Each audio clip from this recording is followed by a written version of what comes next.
क्या आपने कभी सोचा है कि जब इंसान मर जाता है तो वो मरने के बाद भी अपनी फैमिली के बारे में सोचता होगा। Hello everyone, my name is Sayal stories और मैं हॉरर या क्रीपी स्टोरीज सुनाता हूँ। So without wasting any time, let's start the story. आज की कहानी ऐसे आर्मी ऑफिसर की है जिसका सामना एक पॉजिटिव एंटिटी से हुआ था, जिसने मरने के बाद भी अपने फैमिली की हेल्प की है। अर्जुन एक ब्रेव आर्मी ऑफिसर था। वो लगभग 7 सालों से इंडिया की सेवा में था। ये बात है 2021 की, जब अर्जुन की पोस्टिंग बॉर्डर के साइड के जंगल एरिया में हुई थी। अर्जुन का काम वॉच टावर्स पे जाके निगरानी करना था। सारे आर्मी ऑफिसर्स अपने अपने कैंप में सो रहे थे। अर्जुन को नींद नहीं आ रही थी, इसलिए वो कैंप से बाहर आके थोड़ा टहलने गया। अर्जुन को कुछ अजीब महसूस हुआ। उसे फीलिंग आई जैसे उसे कोई छुपके से देख रहा हो। अर्जुन ने इधर उधर देखा, फिर उसे सामने एक पुराना और टूटा हुआ केबिन दिखा। इतने घने जंगल में केबिन देखकर अर्जुन थोड़ा चौंक गया। उसे केबिन की विंडो से कोई दिखा। वो बिना घबराए उस केबिन के पास आया। उसने धक्का देकर केबिन का डोर खोला। अंदर का नज़ारा देखकर वो मानो डर ही गया। उसने देखा कि उसके सामने करीब 60 साल का एक बूढ़ा आदमी बैठा हुआ है। अर्जुन ने गन दिखाकर उसे पूछा कि तुम कौन हो और यहाँ क्या कर रहे हो? आज से पहले तुम्हें कभी यहाँ देखा नहीं। तब वो बूढ़ा आदमी बोला कि मैं यहाँ का वॉचमैन हूँ। मैं बहुत सालों से यहीं पे अटका हूँ। अर्जुन को कुछ समझ नहीं आया कि ये आदमी बोल क्या रहा है। अर्जुन ने हंसते हुए बोला कि तुम यहाँ कैसे अटके हो? तुम्हें किसी ने बांध के रखा है क्या? दरवाज़ा खोलो और चले जाओ। वो वॉचमैन कुछ भी नहीं बोला। अर्जुन उसे सवाल करता रहा, पर वो जवाब ही नहीं दे रहा था। थोड़ी देर बाद वो बूढ़ा आदमी बोला कि मैं बहुत सालों से तुम्हारा ही इंतज़ार कर रहा हूँ। अर्जुन बोला, मतलब?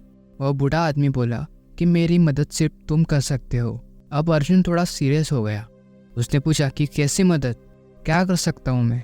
वो बूढ़ा आदमी बोला कि इस कैबिन के 4 फुट नीचे एक बहुत बड़ा लोहे का बक्सा है, जिसमें मेरी ज़िंदगी की पूरी कमाई और थोड़ा सोना है। उसको मेरे परिवार तक पहुँचा दो ताकि उनकी हालत सुधर सके। अर्जुन को यह सब मजाक लग रहा था, पर उसने उस बूढ़ा आदमी को बोला कि ठीक है, मैं तुम्हारी मदद कर दूंगा। बताओ तुम्हारा परिवार कहाँ पे है? उस आदमी ने अर्जुन को अपने परिवार का पता बताया। अर्जुन उस एड्रेस को सुनने के बाद वापस अपने कैंप में आ गया, पर उसने ये बात किसी को बताई नहीं। अर्जुन इस बात को किसी सपने की तरह भूल भी गया था। पर अगले रात जब अर्जुन वॉच टावर पे निगरानी कर रहा था, उसे वो बूढ़ा आदमी वापस दिखा। तब अर्जुन ने उसके पास वाले ऑफिसर को बताया कि वो देख, वो बूढ़ा आदमी दिख रहा है, वो मुझे कल रात मिला था। पर अर्जुन का दोस्त उसे बोला कि कौन बूढ़ा आदमी? मुझे तो कोई नहीं दिख रहा। अर्जुन थोड़ा कंफ्यूज हो गया। उसने उसके दोस्त को बोला कि मुझे कल रात उस केबिन में एक बूढ़ा आदमी दिखा था। अर्जुन के दोस्त ने उसकी बातें मजाक में टाल दी और बोला कि उस केबिन में कोई रहता ही नहीं है, बहुत सालों से वो केबिन बंद पड़ा हुआ है। अब अर्जुन को डर लगने लगा। उसने सोचा कि जो एड्रेस उस बूढ़े आदमी ने दिया था, क्या मुझे वहाँ जाना चाहिए? अर्जुन उसी समय बिना किसी को बताए पास वाले हाईवे से बस पकड़कर उस एड्रेस पे जाने लगा। अर्जुन के दिमाग में बहुत सवाल थे, पर वो उस एड्रेस को पता करते करते एक पुराने से घर के सामने खड़ा हो गया। उसने उस घर के कंपाउंड का गेट खोला और अंदर गया। उसने डोर पे नॉक किया। दरवाज़ा खुला। उसके सामने पूरे सफ़ेद बाल और लकड़ी के सहारे चलने वाली एक बूढ़ी औरत खड़ी थी। उसने धीमी आवाज़ में अर्जुन को पूछा, कौन? अर्जुन बोला, माँ जी, मैं अर्जुन, पास के जंगल में जो आर्मी का कैंप है, मैं वहीं से आया हूँ। उस बूढ़े औरत ने अर्जुन को घर में लिया और एक कुर्सी पे बिठाया। अर्जुन ने देखा कि सामने वाले रूम के बेड पर उसके ही एज का कोई आदमी लेटा हुआ है।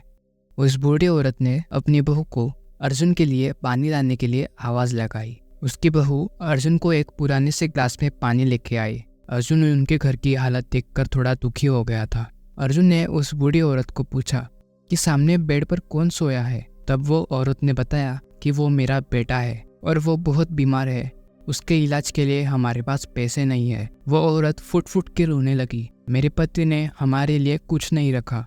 अर्जुन ने दादी जी को संभाला और शांत किया और पूछा कि अब आपके पति कहाँ है? उस बूढ़े औरत ने दीवार पे एक फोटो की तरफ इशारा किया और वो फोटो किसी और की नहीं, उसी बूढ़े वॉचमैन की थी जिसने अर्जुन ने देखा था। अर्जुन उस फोटो को देखकर बहुत शॉक्ड हो गया। वो ठीक से बोल ही नहीं पा रहा था। अर्जुन ने पूछा कि क्या हुआ इन्हें।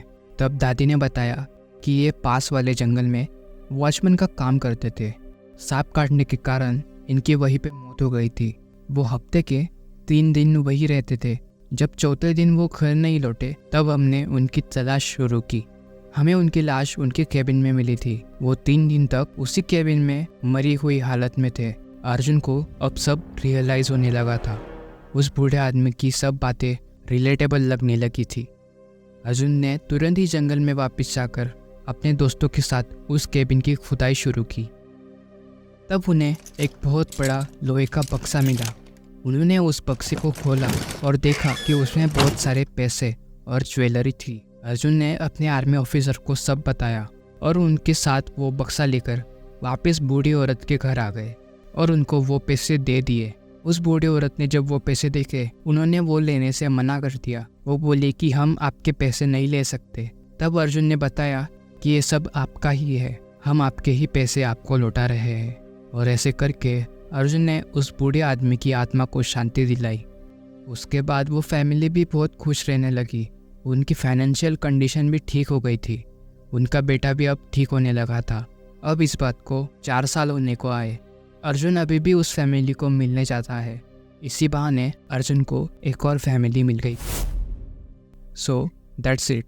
अगर ये कहानी आपको अच्छी लगी हो तो leave a like and see you in a next video. Till then take care.